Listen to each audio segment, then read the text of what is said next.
número 8. 1 Samuel, capítulo 1, do versículo 1 ao 8. E vai dizer assim, vou lendo para nós adiantarmos.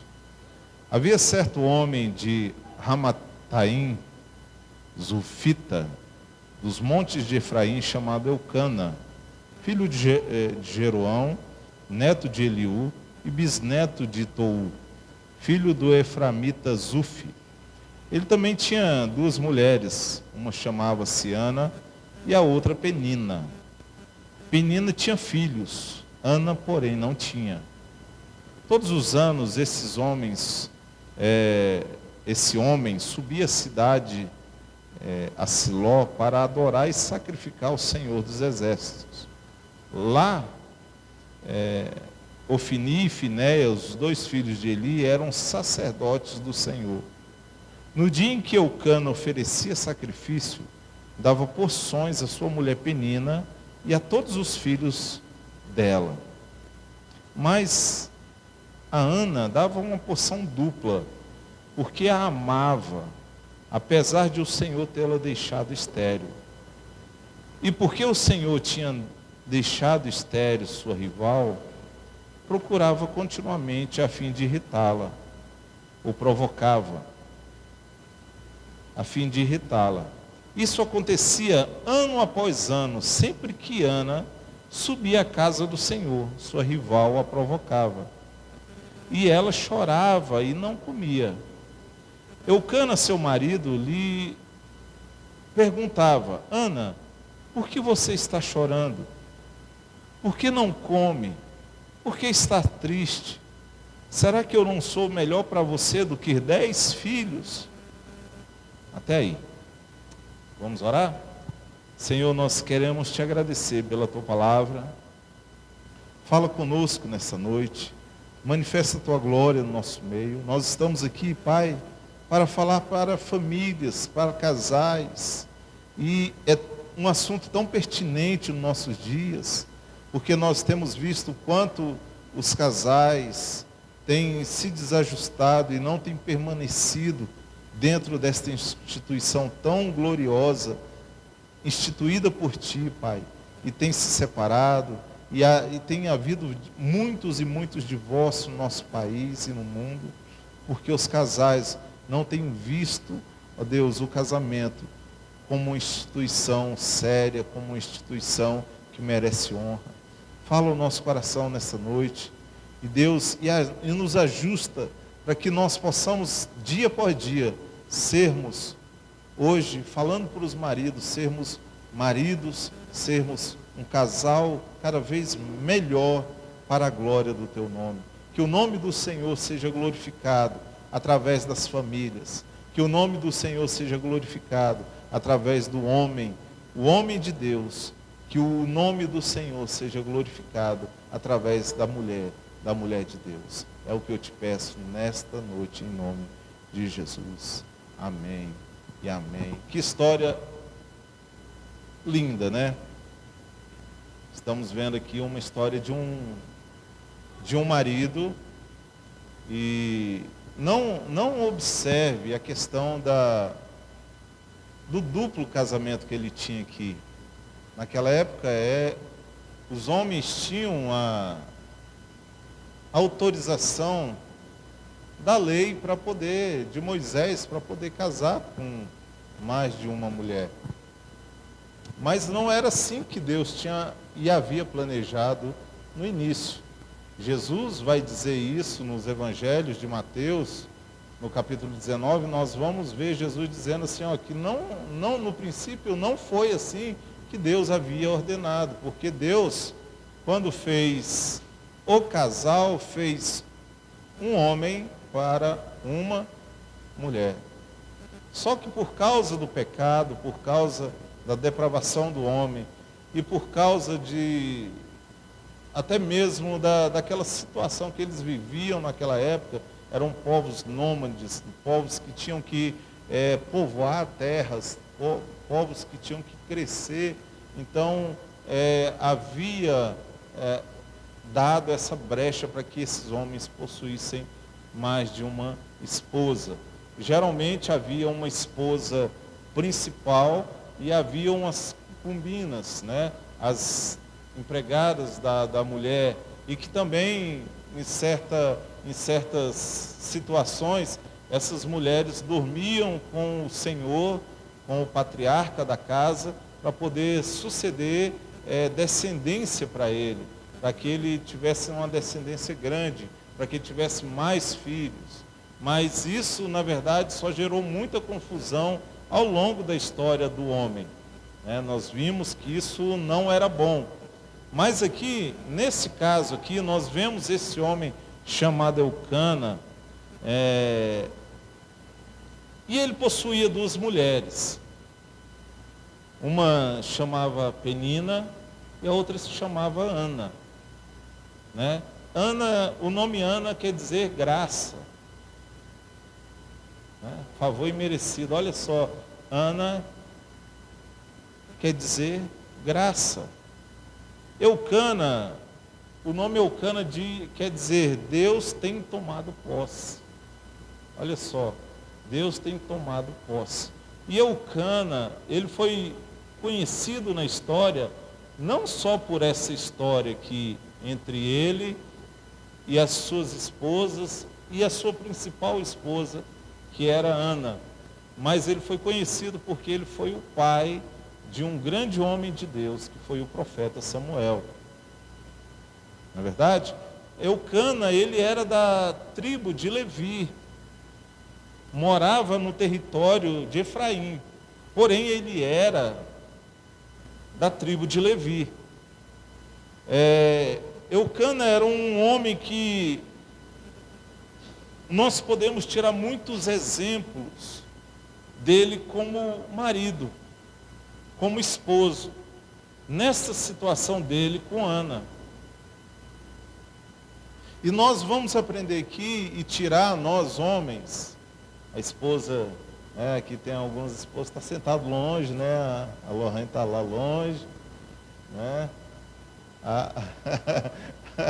Aqui está pertinho, né? Aqui está pertinho. O Eduardo está, a Núbia não está ali, mas as mulheres têm que estar pertinho para poder, dar umas cutucadas no marido. Lá vem a Núbia. Traz a espada, Núbia. Traz a espada. Amém? E nós vamos tirar, homens, hoje, alguns exemplos práticos que Eucana fez no seu tempo e fez no seu relacionamento conjugal com Ana. Vamos tirar alguns exemplos práticos para nós hoje. Amém? Primeira coisa, eu vou destacar aqui 3 coisas que tem que fazer parte da vida de um homem casado. E você não casado que está aqui já vai aprendendo, porque essas 3 coisas têm que fazer parte da sua vida espiritual, para que no dia que você se casar, você possa atender bem a sua esposa, para que você seja um homem honrado para a sua esposa.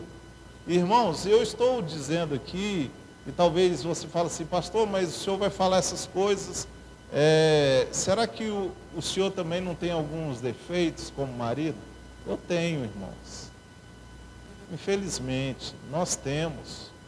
Não é porque eu sou pastor da igreja que eu vou falar para vocês que eu sou perfeito, que há perfeição em mim, e que eu não erro dentro da minha casa, e que eu não erro com a minha esposa, e que eu não erro com os meus filhos. Já cometi muitos erros, e já cometi muitas falhas, e vou continuar cometendo-os. Porém, nós refletimos e em muitas coisas nós melhoramos.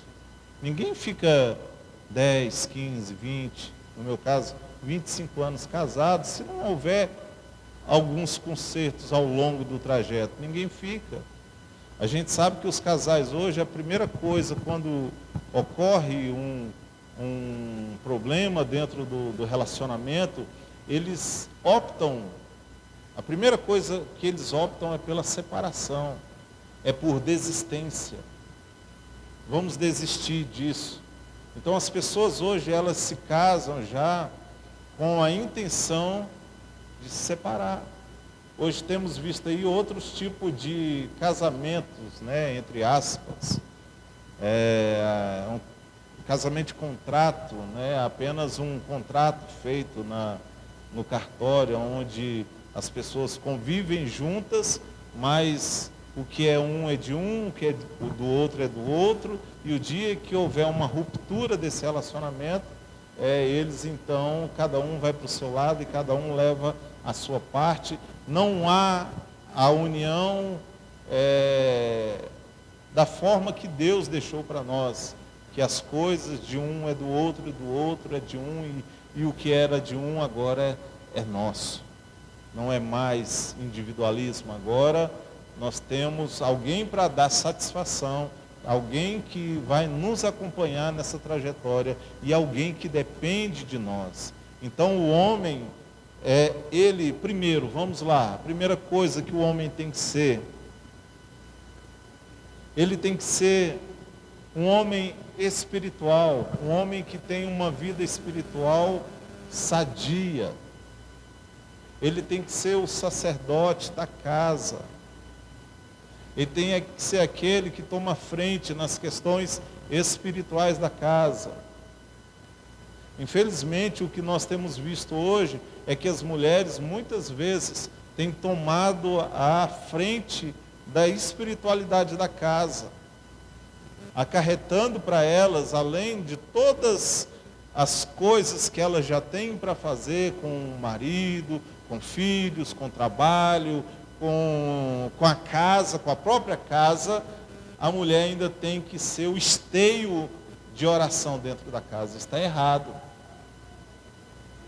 Se nós olharmos para a história de Jó, quando ele acordava, a primeira coisa que ele fazia, ele ia e oferecia sacrifício pelos seus filhos, e ele oferecia sacrifício pela sua casa, ele orava pela sua casa. Então Jó, ele mostrava que ele era o quê? Que ele era o que mantinha a espiritualidade da casa sadia. Então a primeira coisa que eu falo para vocês homens que aqui estão, e para você que vai nos assistir aí pelo YouTube, que você tenha uma vida espiritual abundante, que você tome à frente, as rédeas da espiritualidade da sua casa. Que você seja aquele que ergue o altar dentro da sua casa. Que você seja aquele que guerreia as guerras espirituais dentro da sua casa. E quando eu falo isso, eu não estou eximindo a mulher de não fazer. Porém, o homem tem que ser aquele que toma a frente da espiritualidade do lar. Amém? Segunda coisa que o homem tem que oferecer à esposa, ele tem que oferecer o seu corpo. Segunda coisa que o homem tem que oferecer é o seu corpo, o físico dele. Porque agora, o que era outrora só seu, agora é da sua esposa.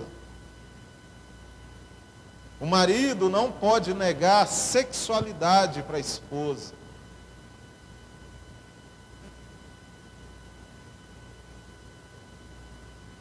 Não pode negar. Então, o homem tem que suprir a mulher sexualmente, falando. Porque não tem criança mais, todo mundo é adulto. Meu filho já é adulto. Tem que suprir a mulher sexualmente. O que nós vemos muito hoje, homens que não suprem as suas mulheres sexualmente. Passam um mês sem ter relações. Mês, irmão. Meses sem ter relação. Certa feita, um casal, um rapaz vem até mim, falando para mim assim, que a minha mulher é ruim de cama, para poder justificar a falta de sexo no casamento. Eu falei para ele, eu falei assim, não, ela não é ruim de cama. Ruim de cama é você. Porque você é que vai, o homem é quem faz a mulher na cama. O homem é que direciona a mulher na hora da sexualidade. Então, a segunda coisa que o homem tem que oferecer é prazer sexual. Primeiro, o homem tem que ser o supridor espiritual. O homem tem que ser aquele que oferece prazer à esposa, sexualmente falando. E em terceiro, o homem tem que ser o provedor. Pastor, mas a minha esposa trabalha fora e ganha mais do que eu. Acontece, irmão. No meu caso, só teve uma vez em um dos meus empregos que eu ganhei mais do que a minha esposa. Ao longo desses 25 anos aí que estamos juntos, 26 anos que estamos juntos, ela sempre teve empregos melhores do que o meu, mais bem remunerados do que o meu. Só que o entendimento é o seguinte: tudo que o homem ganha e que a mulher ganha é para ambos. É para suprir a casa, suprir o casamento, suprir a relação, fazer com que o casal tenha conforto, fazer com que o casal cresça financeiramente, abunde financeiramente. Então, independente se o homem ou a mulher ganhe mais, não existe dentro de um casamento sadio o meu e o teu. Existe o, vamos lá? O nosso. O que a Ângela ganha é do esposo. Eu esqueci o nome dele. Tá? Siri. E o que o Siri ganha é da Ângela. E quando eles vão falar para alguém, para outras pessoas, eles não vão falar meu e teu, vai falar que é nosso. O nosso carro, a nossa casa. Por que só fala quando que é nosso, só quando é os filhos? Né? Tem casal que é nosso só os filhos. Os filhos são nossos, mas o que eu ganho é meu e o que ela ganha é dela. Eu já contei aqui na igreja. Havia um casal no começo da igreja, já contei isso aqui para os irmãos, já contei na nossa reunião de homens. Havia um casal aqui na igreja que o marido pegava dinheiro a juro com a mulher. Pode um negócio desse, irmão? E era juro de 10%, irmão. Era pior do que a agiota. O dia que eu fui conversar com eles e falar, eles espanaram, saíram da igreja. Falei, irmã, não existe um negócio desse, emprestar dinheiro para o seu marido. Tudo que vocês constroem é de vocês. Não existe isso.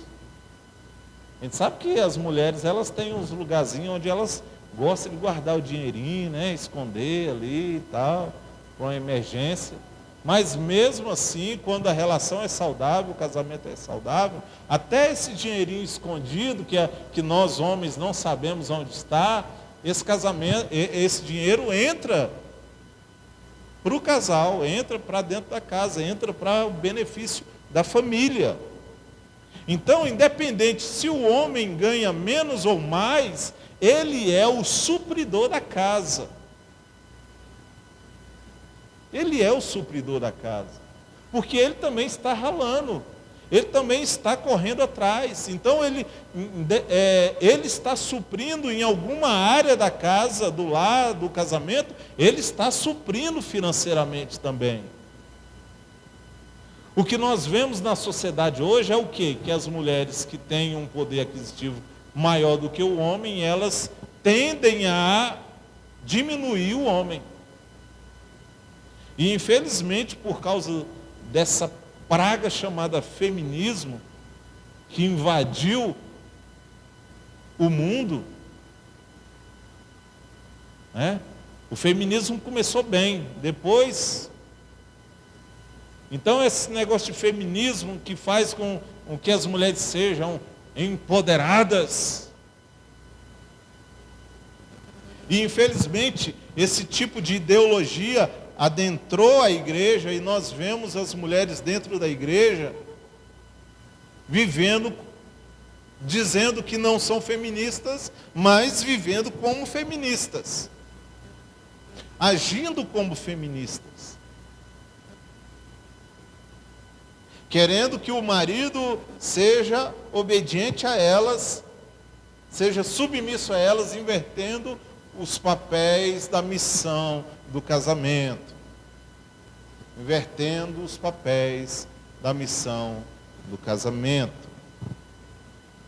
Primeiro, então, o homem tem que suprir a mulher, vamos lá, espiritualmente.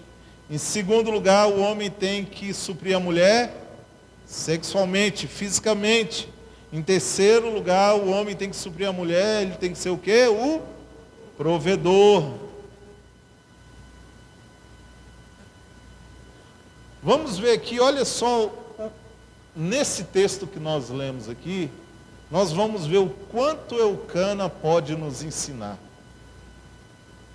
O quanto essa passagem aqui pode nos ensinar. Ele estava, primeira coisa, ele estava preocupado com a condição emocional da sua esposa. Ana estava triste, Ana era estéril, e uma mulher que era estéril naquela época, praticamente, irmão, ela era descartada. Uma mulher que não podia trazer um filho no colo, não podia dar um filho ao seu marido, ela não tinha valor nenhum. A única utilidade dela era cuidar da casa e nada mais. E geralmente os homens, quando sabiam que aquela mulher era estéril, porque como naquela época não havia nada contraceptivo, as mulheres, logo elas davam filho aos seus maridos. Então quando o homem via que aquela mulher estava demorando muito a dar um filho a ele, ele já sabia logo, essa mulher é estéril. Então ele já descartava, ele já procurava uma outra mulher que fosse lhe dar descendência e descartava aquela que era estéril. Ela servia praticamente como uma empregada. Mas Eucana não, ele honrava Ana, porque a Bíblia diz que ele amava Ana. Mesmo ela estéril, mesmo ela não podendo dar descendência, dar filho a ele estava preocupado com ela, preocupado com a condição emocional dela. Quer ver? Olha lá o versículo 8. Eucana, seu marido, lhe perguntava, Ana, e aqui eu creio que ele perguntava com muito amor, com muito carinho, Ana, por que você está chorando?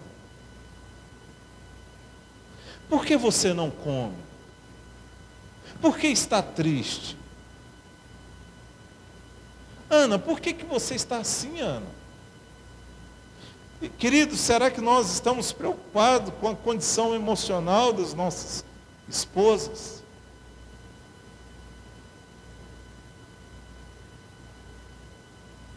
Será que nós estamos preocupados com o bem-estar delas? Geralmente nós vemos apenas cobrança do marido em cima da esposa. É ou não é? Verdade, irmão. Principalmente quando a esposa é do lar, não tem uma profissão, não trabalha fora. E ao mesmo tempo nós não nos preocupamos com as emoções, porque nós somos muito racionais.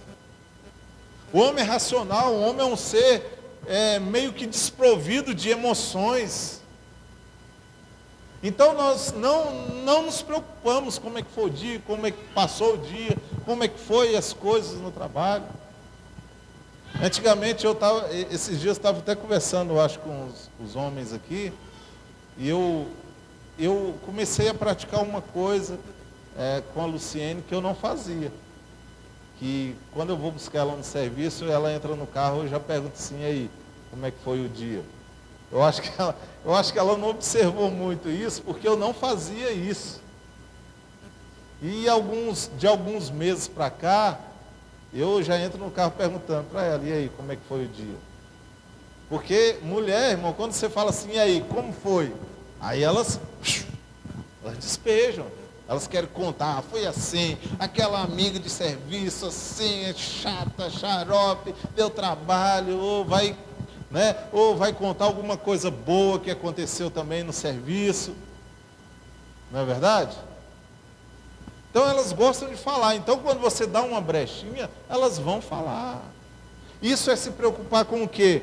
Com a condição emocional da sua esposa. Olha só o que nós podemos aprender com Eucana, que ele se preocupava com a condição espiritual da sua esposa. Abra sua Bíblia em Efésios capítulo 5, versículo 25. Efésios. Se puder colocar aqui no telão para mim, Lorraine, fica mais fácil. Efésios 5.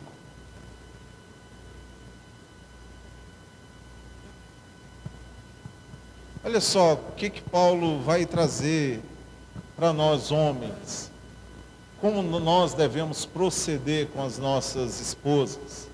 Marido, cada um de vós, amai a vossa esposa, assim como Cristo amou a sua igreja e se sacrificou por ela. Então, olha a missão do marido. A mulher é um ser emocional, a mulher ela é sentimental, o homem é mais racional, é desprovido de emoções. Então, uma ordenança, algo imperativo que Deus deixa para nós é: ame a sua esposa. E traz o modelo. Isso, irmão, isso é para a igreja. O povo lá no mundo não entende isso. O ímpio não entende isso.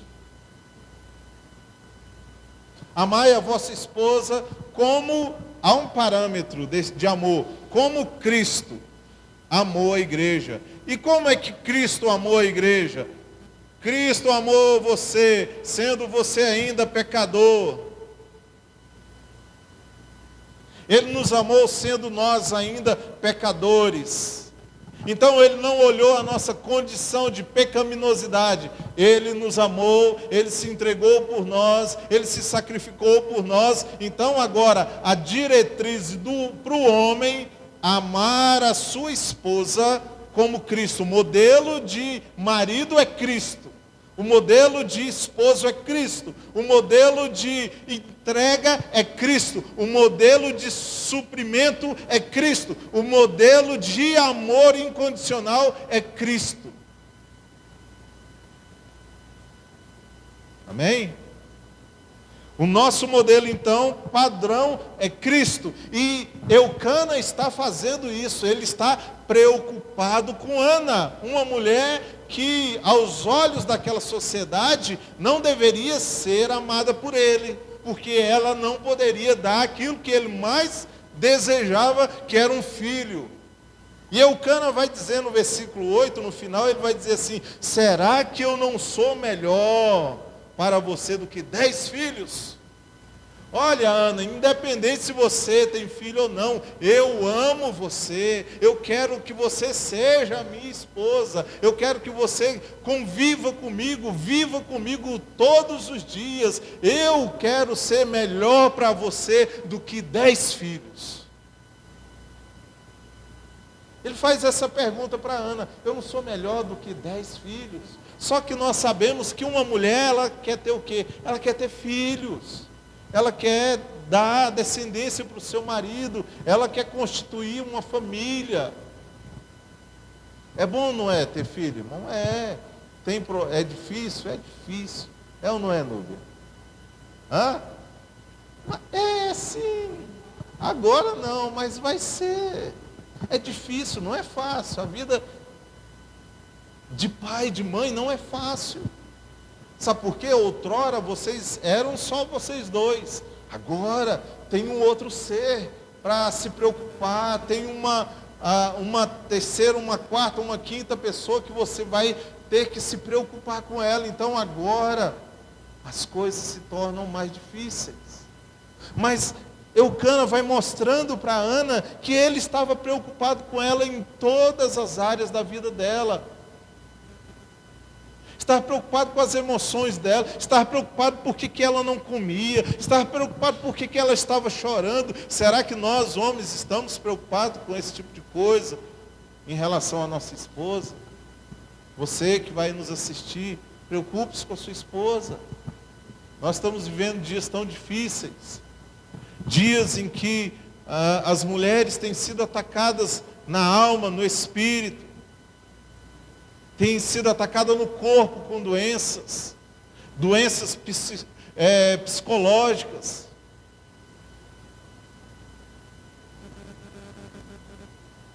Mulheres que têm sofrido com câncer mais do que em qualquer outro tempo na história da humanidade. Hoje as mulheres estão morrendo do coração quase que o triplo, quádruplo de décadas atrás, nos dias de hoje. Por quê? Porque as mulheres, elas têm tomado a frente da casa, elas têm feito o papel do homem na casa, elas muitas vezes têm feito o papel de suprir a casa. Por quê? Porque nós, os homens, temos sido omissos dentro dos nossos casamentos. Paulo vai nos dizer: ame como Cristo amou a igreja e se entregue por ela incondicionalmente. Amém? Segundo, ele amava a Ana incondicionalmente.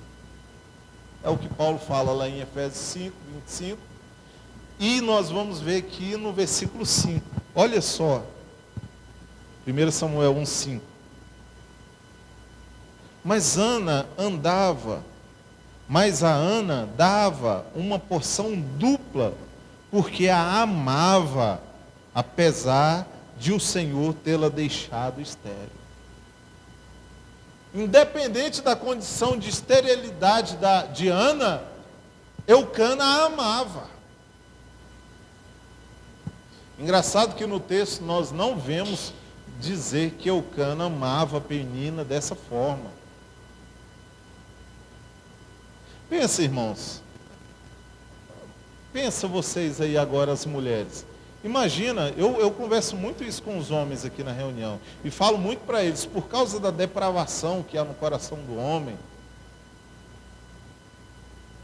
Por causa da depravação que atingiu todas as áreas do coração e da vida do homem. Se nós, homens, pudéssemos ter mais de uma mulher, nós teríamos. Se fosse permitido, biblicamente, hoje ter mais de uma mulher, nós teríamos. O exemplo prático disso são os muçulmanos. A lei dos muçulmanos autoriza eles terem até 7 mulheres. E grande parte dos muçulmanos, a maior parte deles, 99% possuem mais de uma esposa. Isso por causa de quê? Por causa da depravação do nosso coração. Então, nós, cristãos, temos casamento monogâmico. Ou seja, nós casamos com uma só mulher. Nós temos uma só esposa. Aí os homens falam assim, mas eu não casaria não, uma mulher é tão difícil. Casava, irmão. Casava, sim. Se tivesse uma brecha bíblica para isso acontecer, nós o faríamos. Nós o faríamos. Mas Eucana aqui, nós aprendemos com ele que mesmo independente da situação de Ana, ele a amava incondicionalmente. E a Bíblia diz aqui que ele dava a porção dupla para ela. Ele a alimentava de forma carinhosa, de forma melhor. Ele abençoava Ana de forma dupla. Ou seja, o que ele dava para Penina, ele dava 2 vezes mais a Ana. Por causa de quê? Por causa do amor que ele tinha por ela. Terceira,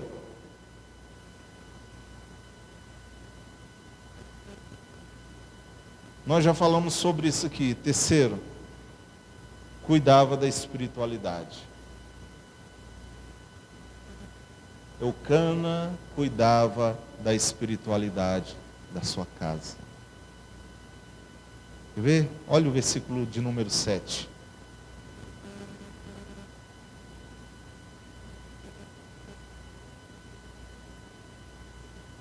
A parte A do versículo vai dizer assim: isso acontecia ano após ano, sempre que Ana subia à casa do Senhor. Então Eucana, todo ano, ele fazia questão de levar a sua casa, a sua família, a sua esposa, aonde? Para adorar o Senhor. A casa do Senhor, ao templo. Ele cuidava da espiritualidade da sua casa. Olha o versículo 19.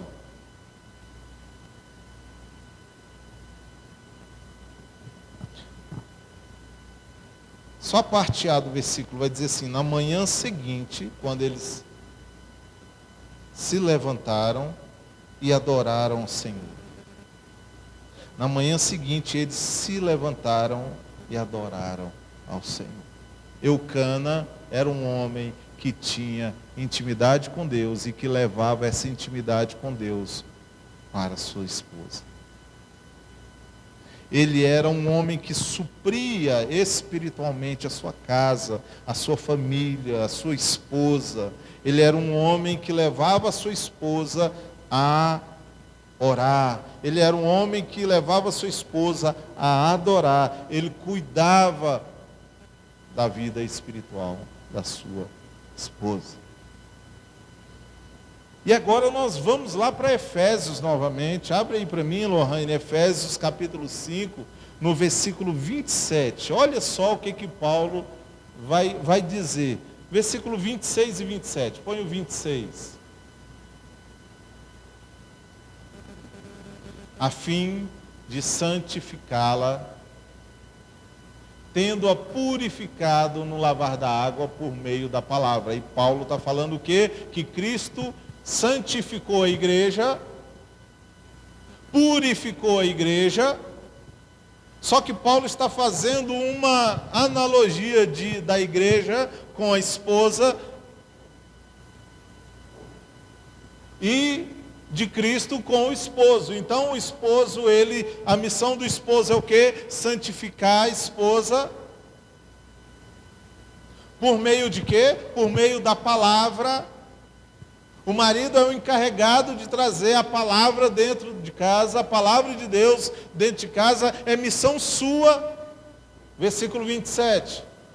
Para apresentá-la a si mesmo como igreja gloriosa, sem mancha, nem ruga. Olha só, para você apresentar a sua esposa, apresentar a você mesmo Você olhar para sua esposa e dizer assim: nossa, minha esposa é uma mulher piedosa, minha esposa é uma mulher de oração, minha esposa é uma mulher de Deus, a minha esposa tem uma espiritualidade própria, porque eu apresentei a ela a palavra de Deus, eu santifiquei ela na palavra de Deus, e agora essa minha esposa é uma mulher sem mancha, sem ruga, sem imperfeição. É assim que a nossa esposa tem que ser para nós, irmão. Sem mancha, sem ruga.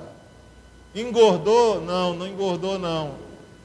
Continua o violãozinho do dia que você casou, não engordou.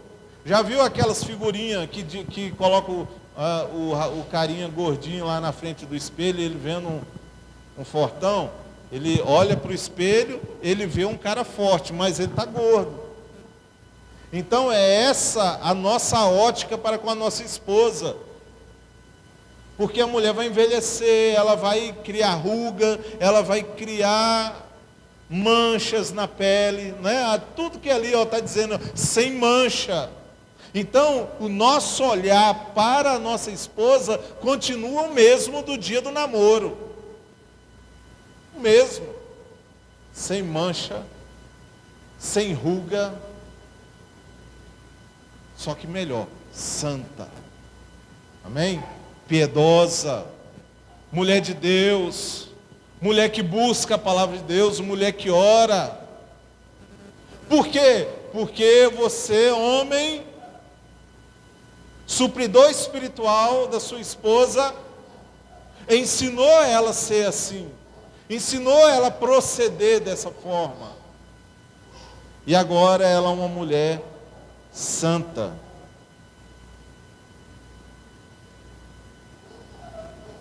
Quarta coisa. Sim.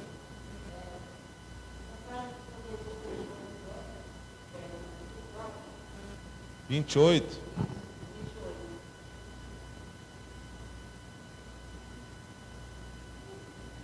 Assim devem os maridos amar as suas próprias mulheres como a seus próprios corpos.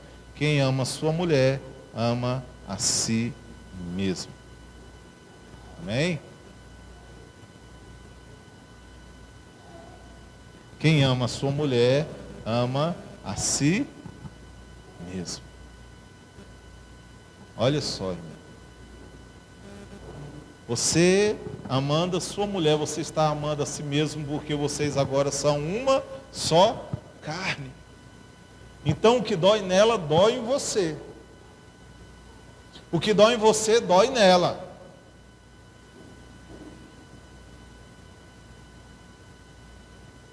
Quarta coisa.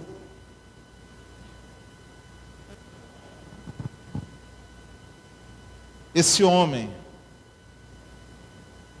chamado Eucana, ele cria que Deus poderia abrir o ventre dela. Eucana era um homem de Deus. E Eucana conhecia toda a história dos patriarcas.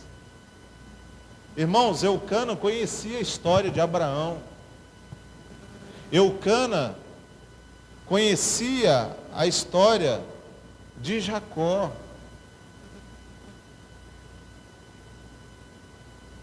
Eucana conhecia e sabia que a esposa de Abraão foi agraciada por Deus com o filho da promessa, porque ela era o quê? Fala aí. Estéril. Sara era estéril. E Eucana conhecia essas histórias dos patriarcas, das mulheres que não poderiam ter filhos. E Eucana tinha certeza, ele era um homem de Deus, que Deus era Deus de fazer milagres e que Deus poderia abrir o ventre de Ana. Sabe por que Eucana cria nisso? Vamos lá para o versículo 19. Olha o versículo 19.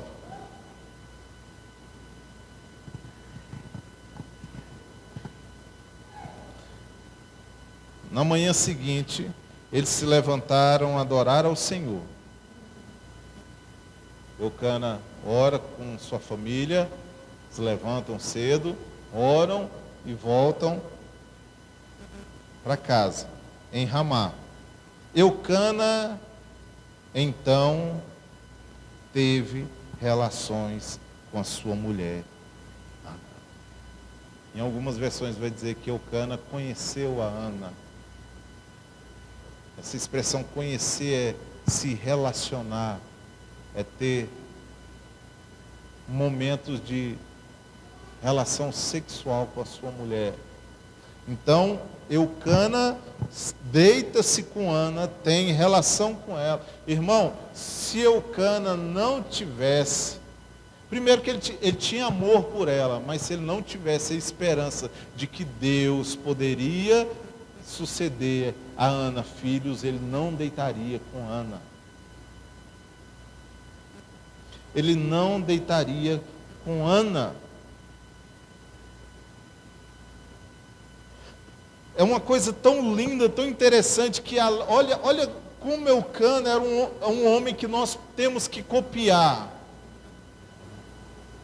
Quando ele deita com Ana, ele concede a ela não só o direito do prazer sexual, mas também Eucana concede a esperança no coração daquela mulher de poder procriar, de poder ter filhos. Porque quando eles subiram até o templo, a oração que Ana faz, a Bíblia diz que ela se deita ao pé do altar e ela começa ali a orar de uma forma que ninguém entendia. Ela começou a balbuciar, ela começou a se derramar na presença de Deus.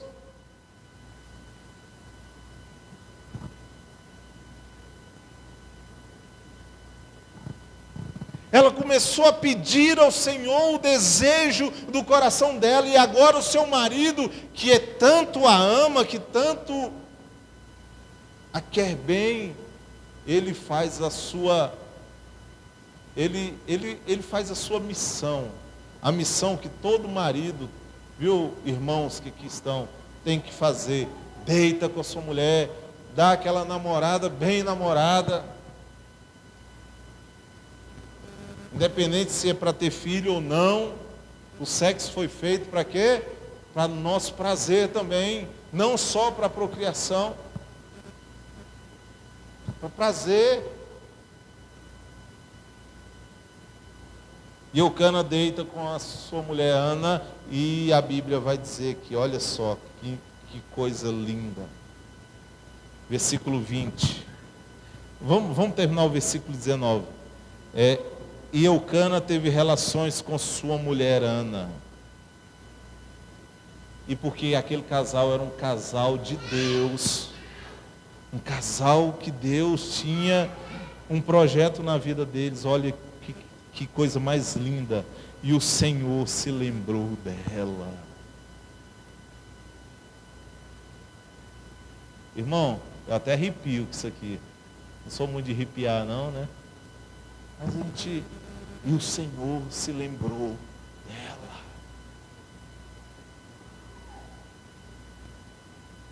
Versículo 20. Assim Ana, o que aconteceu com Ana?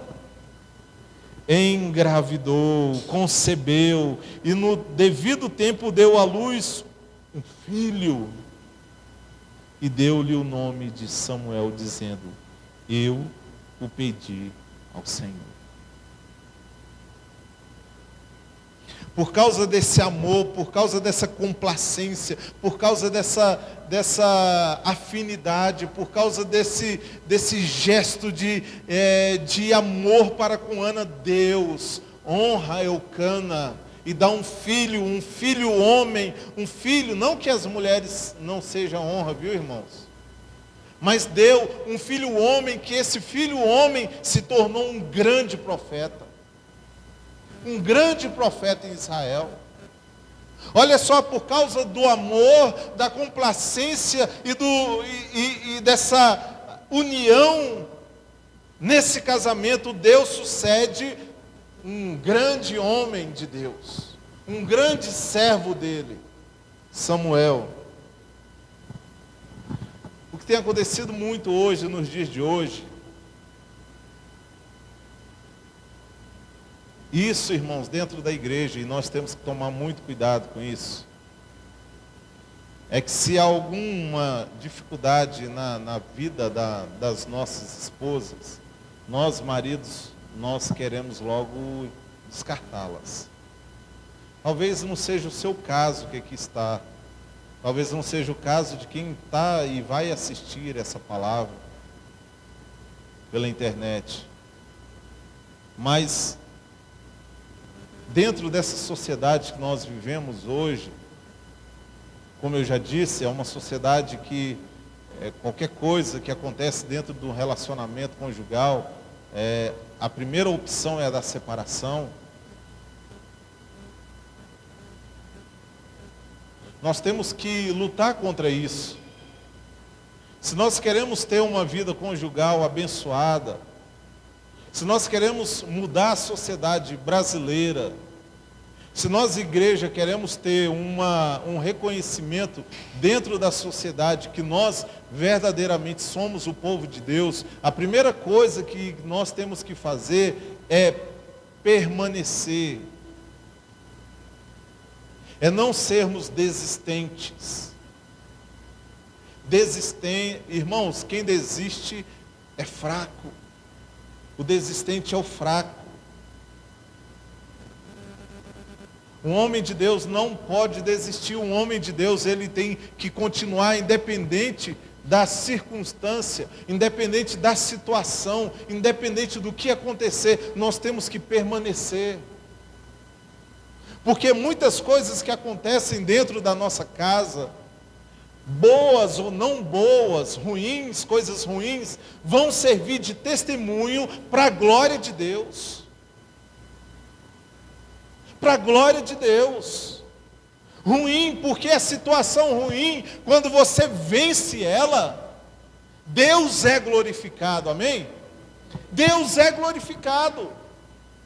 Porque eu quero dizer para você, a situação ruim, ela passa.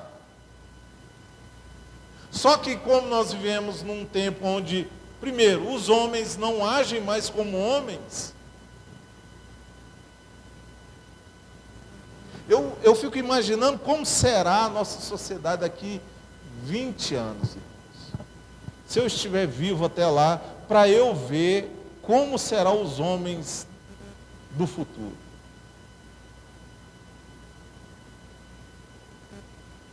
Eu fico com medo. Eu fico com medo. Eu queria ver como serão, não vou falar das mulheres hoje não, mas como serão as mulheres do futuro. Hoje eu estava assistindo um vídeo, até a Luciene perguntou o que era, numa escola fazendo o Dia das Crianças, numa cidade aí de São Paulo, as crianças, irmãos, tocando aquelas músicas mais depravadas para as crianças dentro da escola. As menininhas de 5, 6 anos, rebolando igual. O que será daqui 20 anos dessa sociedade nossa? Então, se nós, igreja, nós, os homens da igreja, nós não nos posicionarmos hoje, irmãos, se nós não nos posicionarmos, a nossa sociedade será uma sociedade totalmente longe de Deus, totalmente longe dos princípios das Escrituras. E isso eu não estou falando do ímpio lá fora, eu estou falando da igreja de Jesus Cristo, de nós, os crentes evangélicos que pregamos a palavra de Deus. O que será de nós? Porque as ideologias lá fora, elas têm adentrado as portas da igreja, e nós temos nos acomodado, os homens têm se acomodado. Os homens estão acomodados, estão dormentes, estão como Sansão, dormindo nas pernas da prostituta. Nós estamos assim. Então essa palavra hoje para vocês é para que haja um despertamento em nós, homens. E eu não estou falando isso para nós homens sermos machistas, não. Essas semanas atrás, um pastor que eu até segui, eu parei de seguir na internet, esses camaradas que ficam entrando em treta, em briga, eu deletei tudo das minhas redes sociais. Não sigo mais ninguém. Sigo mais ninguém. Fica entrando em confusão. Qualquer coisinha está chamando o outro de herege. Sabe? Tá? Então, eu segui, eu não vou citar nome, não vou dar ibope para ele, porque o vídeo nosso vai para a internet. Eu sei que nosso canal ainda é pequeno, mas eu não quero dar ibope para ele. Mas ele escreveu um texto falando sobre o potencial demoníaco da mulher. E um outro teólogo rebateu ele. Porque o texto dele foi altamente ofensivo.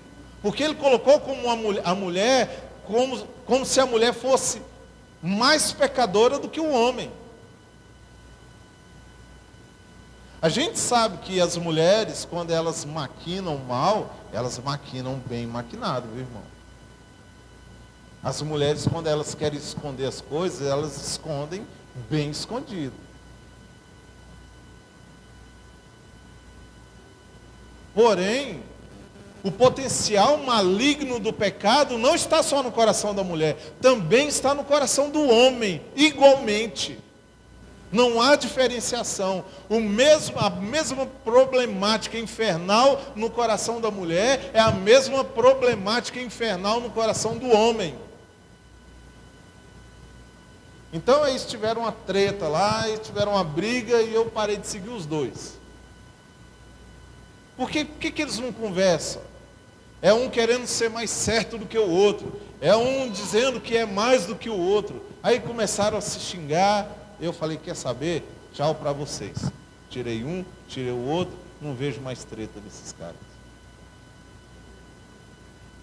Né? Aí, hoje o que nós vemos aí são os canais, vamos tratar a masculinidade. Temos que tratar sim a masculinidade dos homens, porque essas ideologias marxistas, essas ideologias que tentam, feministas, que tentam tirar a autoridade do homem, que tentam desmerecer a autoridade do homem dentro do casamento, dentro da sociedade, elas têm sido nocivas para nós, e nós temos que tratar isso. Nós temos que tratar desses assuntos, porém sem sermos machistas, porque como eu disse aqui, o machismo é a mãe ou o pai do feminismo. Um homem machista, ele cria uma mulher feminista.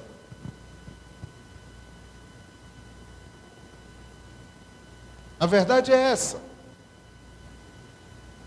Então nós temos aqui diretrizes da palavra de Deus, para vermos tudo aquilo que nós precisamos para poder termos dentro das nossas casas relacionamento sadio com as nossas esposas. Amém? Olha só, uma das coisas que mais me preocupa dentro de um relacionamento conjugal é a questão da privação do homem com a mulher. O homem privar a mulher da relação sexual e a mulher privar o homem da relação sexual. Isso, irmãos, leva à traição. Irmã, não prive o seu marido. Não invente dor de cabeça. Você ri, né, Marcos? Não, hoje eu não estou bem. Não está bem o quê? Mentira. Passa o dia inteiro fazendo, e à noite, quando o negócio esquenta lá, estou com dor de cabeça.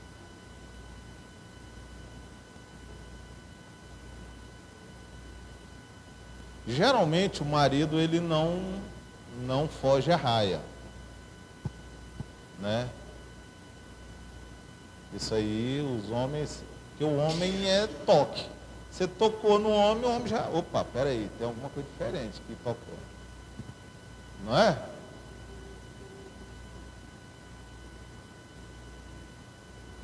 Então a gente vê mulher, ó, por exemplo, quando a minha esposa ficou grávida, nós tivemos relação sexual até o 9º mês, até o 8º mês, quando os meninos nasceram.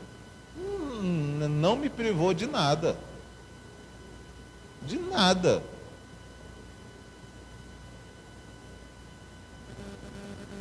Agora a mulher não. Ah, estou com uma dorzinha de cabeça. O cara chega todo empolgado, né? Hoje a noite vai ser boa. Nossa, o cara fantasiou na cabeça dele. Vai ser assim, a coisa vai esquentar hoje. Aí na hora que deita, encosta na mulher. A mulher, não, estou com dor de cabeça. Ai, mano, para. Isso aí, minha irmã. Isso aí, meu irmão, é um passo para o seu marido sair de casa e procurar outra mulher. Por isso que Paulo ele é muito inteligente, claro, iluminado pelo Espírito Santo, lá no capítulo 7 de 1 Coríntios, e nós vamos encerrar. Abre aí para mim, Lorraine, capítulo 7, versículo de número 5. Olha o que Paulo vai dizer para nós, o casal, para nós casados. Portanto, não vos negueis um ao outro, exceto, há uma condição, por mútuo consentimento. Ou seja, querida, eu queria tirar um tempo, vamos colocar assim, queria tirar um tempo de consagração, eu queria, uma semana nós não vamos ter relação sexual, amém? Aí a esposa fala, amém, meu marido. Eu também, então, vou aproveitar esse tempo para me consagrar também, para orar. Então, há um mútuo consentimento, houve uma conversa. Paulo está dizendo assim, ó, não negueis um ao outro. Aí vamos lá. E apenas durante algum tempo. Olha só. Ah, eu vou fazer um jejum de sexo. 1 mês. Irmão, isso não é de Deus. Não vem, não procede de Deus. 1 mês. O período menstrual já é difícil. Imagina 1 mês. E apenas durante algum tempo, a fim de vos consagrardes o quê? A oração. Foi o que eu falei aqui. Consagrar a oração, jejum, né? Logo em seguida, o que Paulo vai dizer? Logo em seguida, unir-vos novamente, para que Satanás não vos tente por causa da vossa falta de controle.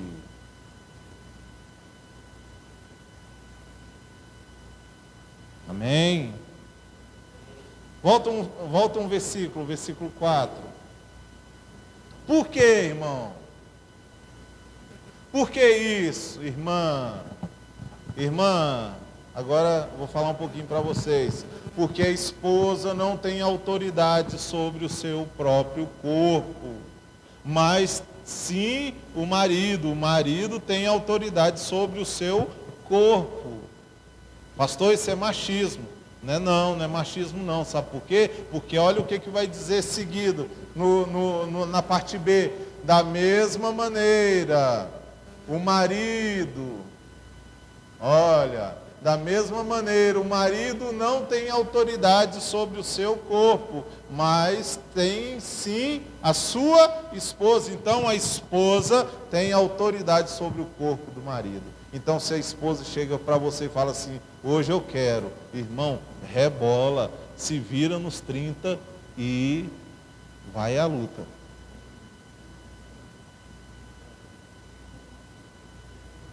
E vai à luta. Porque o seu corpo pertence a ela. Se ela falar assim, ó, eu quero fazer um negocinho diferente, deixa ela. Eu costumo dizer que o corpo do homem é o playground da mulher. Irmão, é bíblico. É bíblico. Quer viver bem com a sua esposa? Pratique isso. Seja como Eucana. Faça tudo que Eucana fez por Ana. Olha só como eles foram abençoados. E a sociedade é abençoada, porque assim sendo, irmãos, nós vamos abençoar essa geração. Nós vamos ensinar os nossos filhos. Nós vamos ensinar a igreja de Jesus, os maridos, as esposas, a procederem como Cristo, como o Senhor, aquele que é o cabeça da igreja, quer que nós procedamos. Amém? Vamos aplicar isso em nossas vidas. Vamos viver de acordo com o que a palavra de Deus requer de nós, maridos. Eu quero dizer uma coisa para você. Se você assim o fizer, eu quero dizer que você vai ser bem-aventurado. Você será feliz, você será próspero e a sua casa será bem governada para todo sempre, em nome de Jesus. Amém? Que Deus nos abençoe. Eu queria convidar você a ficar de pé.